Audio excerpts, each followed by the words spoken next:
Hi friends, manifesting specific person is so hard.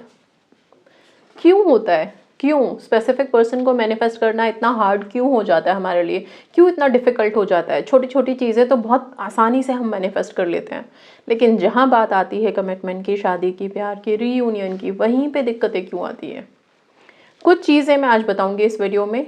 सबसे पहले तो क्यों ये मुश्किल है। दूसरा सेक्शन हम इस चीज़ को लेकर डिस्कस करेंगे बेसिकली कि लेट गो करना, स्पेसिफिक पर्सन को मैनिफेस्ट करने में लेट गो करना भी मुश्किल क्यों है, ओके, या फिर हम कैसे लेट गो कर सकते हैं। ठीक है, सो दोनों चीज़ें डिस्कस करेंगे बिकॉज ये दोनों ही बहुत इंपॉर्टेंट पॉइंट्स हैं जो हमारे मैनिफेस्टेशन में हमें हेल्प करेंगी। सबसे पहली चीज़, मैनिफेस्टेशन इतना टफ क्यों हो जाता है स्पेसिफिक पर्सन को लेके? सबसे पहला, हम खुद उसे हार्ड बना देते हैं। हमारी सोच ये हो जाती है कि सच में स्पेसिफिक पर्सन मैनिफेस्ट करना बहुत मुश्किल है। ओके, हमें लगता है छोटी छोटी चीज़ें मैनिफेस्ट करना, जॉब मैनिफेस्ट करना या और कुछ मैनिफेस्ट करना हो जाता है, बस यही मैनिफेस्ट करना बड़ी मुश्किल है इसमें। तो पहले तो हमारी सोच ही रिस्पॉन्सिबल है, क्योंकि हमने खुद ही उसको ऐसा समझ लिया है कि मुश्किल है, तो हमें अपनी सोच को बदलने की ज़रूरत है। दूसरा, हम रिजल्ट्स को लेके बड़े डेस्परेट रहते हैं, ओके, और किसी चीज़ के लिए तो इतना नहीं है। कोई चीज़ अगर हमें चाहिए, उसके लिए हमने कोई टेक्निक किया या कोई प्रेयर किया, उसके बाद नॉर्मल हो जाते हैं। मिल गया तो ठीक है, नहीं मिला तो भी इट्स ओके। स्पेसिफिक पर्सन को लेकर के माइंड में ऐसा चल रहा होता है कि बस ये मिलना ही है, अगर नहीं मिला तो क्या होगा। ठीक है, सो उसके रिजल्ट को कब मिलेगा, होगा कि नहीं होगा, कैसे मिलेगा, ये सारे जो क्वेश्चंस हम लेके बैठ जाते हैं। असल में क्या है कि जब हम मैनिफेस्टेशन में आते हैं, कोई टेक्निक आपने उठाया, कोई रिचुअल आपने उठाया, तो आप क्या करोगे, इससे रिलेटेड जो भी आपकी मैनिफेस्टेशन है, ओके, उससे रिलेटेड जो भी आपके डाउट्स हैं या फिर होगा कि नहीं होगा, वो सारा यूनिवर्स का कॉल है। आपका काम क्या है? हमारा काम सिर्फ इतना है कि कोई टेक्निक हम उठाएं, टेक्निक करें, पॉजिटिव रहें, हैप्पी रहें। ओके, थर्ड पॉइंट कि मैनिफेस्ट करना क्यों दिक्कत होती है, क्योंकि हम ब्लॉकेजेस खुद क्रिएट करते हैं। हमारे डाउट्स आ जाते हैं, हमारे खुद के फियर्स होते हैं, ओके, हमारी खुद की इनसिक्योरिटी होती है, और इनसिक्योरिटी सबसे ज़्यादा है किस चीज़ को लेके, कि कहीं कोई थर्ड पर्सन तो नहीं है, कहीं कोई और तो नहीं है। कोई नहीं भी है तो भी हम रात दिन इनसिक्योरिटी में जी रहे हैं। सारा टाइम जो ये आप व्हाट्सएप पे उनको चेक करना ऑनलाइन है कि नहीं है, सोशल मीडिया स्टॉक करना उनका, ओके, क्यों? क्योंकि आपको बस सारा टाइम उन्हीं को लेकर के एंग्जाइटी रहती है। अब क्या कर रहा होगा, अब कहीं चला तो नहीं गया, अब उससे बात तो नहीं कर रहा या कर रही, दोनों के लिए ही बोल रही हूँ। ये आपके थॉट्स कभी भी आपको मैनिफेस्टेशन में हेल्प नहीं करते हैं। इसके साथ साथ आपका खुद का कामिक अकाउंट भी रिस्पॉन्सिबल होता है आपके चीज़ों को मैनिफेस्ट ना होने देने में।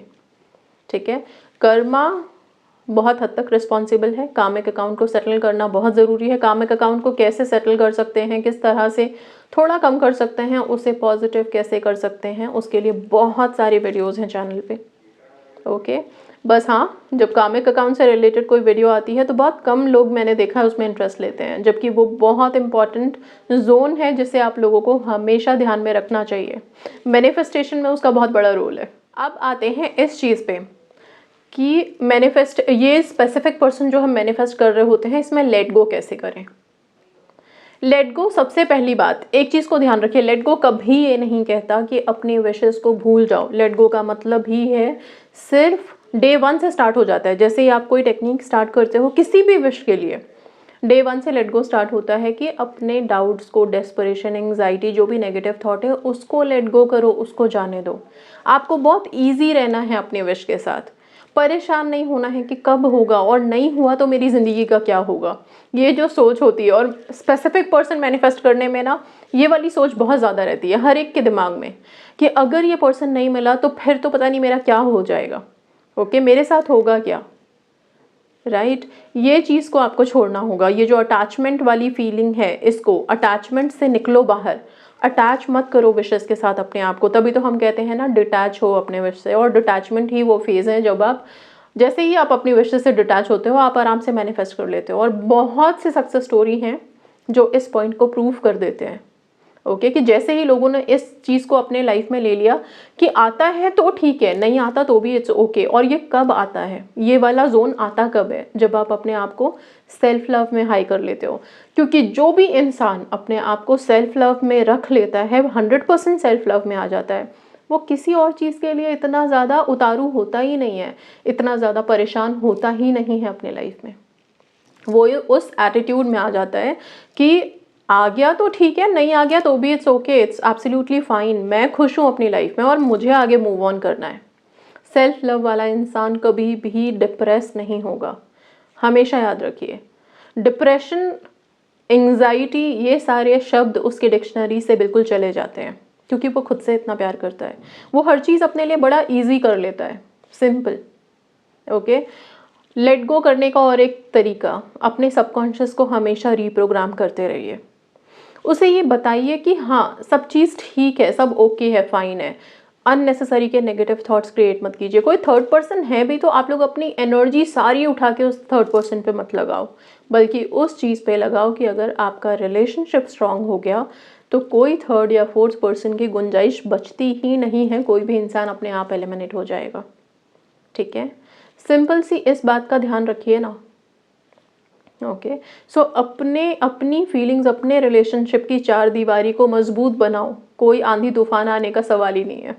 ओके, अच्छा, अब इसके अलावा एक चीज़ और मैं बता दूं, आप लोग अपने मन में जो सोचते रहते हो ना, कब होगा नहीं होगा, इससे बेस्ट है यूनिवर्स को छोड़ो, यूनिवर्स के ऊपर सरेंडर करना सीखो।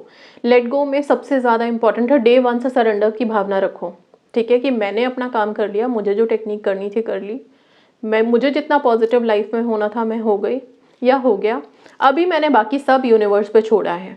ओके, सो जैसे ही डिवाइन टाइम आएगा सारी चीज़ें मेरी लाइफ में वापस मैनिफेस्ट होके आएंगी। जिस पल आप ये एटीट्यूड क्रिएट कर लेते हो, यूनिवर्स पे ट्रस्ट बिलीफ शो कर देते हो, आप एक पॉजिटिव जोन में आ जाते हो, असल में आप एक रिसीविंग मोड में आ जाते हो, जो आपको हेल्प करती है बहुत ज़्यादा। ओके, एंड या इसके अलावा सिंपल सा है कि लास्ट की जो फीलिंग है ना लेट गो वाली, वो इतनी है कि डे 1 से आप सोचो कि अब जब सब चीज़ें अच्छी होने वाली है, क्योंकि हमें इतना भरोसा है कि सब अच्छा होगा, तो कैसा फील होगा मुझे। सपोज जिस पर्सन का कॉल ही नहीं आ रहा महीनों से, उसका कॉल आएगा, बातें होंगी, वापस से रिलेशनशिप स्टार्ट होगा, या फिर शादी के दहलीज तक हम जाएंगे, तो फिर कैसा फील होगा, कैसा अनुभव होगा, कितनी खुशी मिलेगी, उस खुशी को एक्सपीरियंस करो।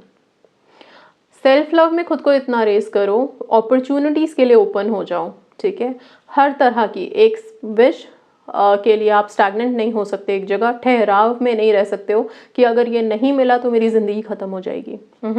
आपको हर चीज़ के लिए ओपन रहना। और जो लोग स्पेसिफिक पर्सन मैनिफेस्ट कर रहे हैं ना, उनको सिर्फ एक चीज़ बता देती हूँ कि स्पेसिफिक पर्सन के साथ साथ अपने दिमाग में सोलमेट एक वर्ड ज़रूर रख लो।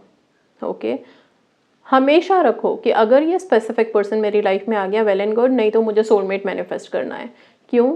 क्योंकि सोलमेट की कैटेगरी में अगर आपका ये पर्सन आएगा तो वैसे भी मैनिफेस्ट होके आपको मिलेगा। ओके, कभी कभी हम कहते हैं ना, कान इधर से नहीं थोड़ा घुमा के पकड़ो। Life is all about that. सोच को बदलो, जैसे ही आप सोच बदल देते हो चीज़ें मैनिफेस्ट होती हैं। क्योंकि हो सकता है मे बी आपके कॉल में, आपके मैनिफेस्टेशन में सोलमेट था और आप सिर्फ एक पर्सन के पीछे भाग रहे हो। सोलमेट पे फोकस करो, ये पर्सन की क्वालिटी सोलमेट वाली क्वालिटी में मैच हो गई, अपने आप आ जाएगा। अपॉर्चुनिटीज़ के लिए ओपन रहो। क्यों बोल रही हूँ? क्योंकि क्या होता है जनरली, जैसे ही हम स्पेसिफिक पर्सन मैनिफेस्ट करते हैं तो सबका इंटेंशन यही है कि शादी हो जाए, राइट? अब जब आप इंटेंशन ऐसी वाइब्रेट कर रहे हो यूनिवर्स में कि हमें शादी मैनिफेस्ट करनी है, तो शादी वाला ही आपकी जो थॉट है वो शादी वाली जा रही है ऊपर, तो वापस से वही तो वाइब्रेट होगा ना। अब शादी से रिलेटेड बाकी भी रिश्ते आने शुरू हो जाते हैं, तब क्या होता है, हम डरने लगते हैं कि दूसरे क्यों आ गए, तो हम उनके लिए फिर नहीं नहीं मुझे नहीं करनी शादी, नहीं करनी, तो फिर नहीं वाइब्रेट करने लगते हो। नॉर्मल रहो। ओके, आप ये सोचो कि रिश्ते चाहे जितने भी आ रहे हों, शादी तो मेरी उसी से होनी है जिससे मैं चाहती हूँ या चाहता हूँ। पॉजिटिव रहो। बहुत सारे प्रेयर्स हैं, जो अनवांटेड रिश्ते आ रहे हैं जिनको नहीं आपको चाहिए, उसको मूव ऑन कराओ आगे। लेकिन परेशान मत हो जाओ कि क्यों आ रहे हैं, क्योंकि आप ना अगर करोगे तो वो ही ना तो वाइब्रेट करोगे, फिर कभी कभी क्या होता है, जब ऐसे रिश्ते आ रहे होते हैं ना, उन्हीं के साथ आपका खुद का सोलमेट भी मैनिफेस्ट हो जाता है, स्पेसिफिक पर्सन भी मैनिफेस्ट हो जाता है। आई होप चीज़ें थोड़ी हेल्पफुल होंगी एंड आप लोग समझ पाए होंगे कि लेट गो करना क्या है और क्यों आपने खुद के स्पेसिफिक पर्सन को मैनिफेस्ट करना इतना हार्ड बनाया हुआ है। बहुत इजी रह करके, बहुत काम रह करके अपने टेक्निक्स करो, कंसिस्टेंसी के साथ करो, खुद को उस लेवल तक रेज करो। टेक्निक्स को करने के बाद ऐसा कभी भी मत सोचो ये टेक्निक वर्क नहीं करती, वो टेक्निक वर्क नहीं करती। सब एक सिंपल अफर्मेशन भी वर्क कर जाएगी अगर आप अपनी सोच को पॉजिटिव कर लोगे, खुद को हाई वाइब में रखोगे। So that's all. Thank you so much and God bless.